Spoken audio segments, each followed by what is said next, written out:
മസ്ജിദിൻ പുറത്ത് നിന്ന് ഒരു കൊച്ചു പൈതലിൻ കരച്ചിൽ പോലതാ കേൾക്കുന്നു.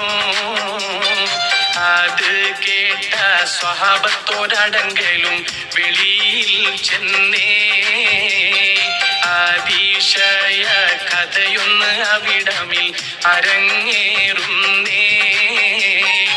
ഒരു നാളിൽ മദീനത്തെ മസ്ജിദിൻ പുറത്ത് നിന്ന് ഒരു കൊച്ചു പൈതലിൻ കരച്ചിൽ പോലതാ കേൾക്കുന്നു.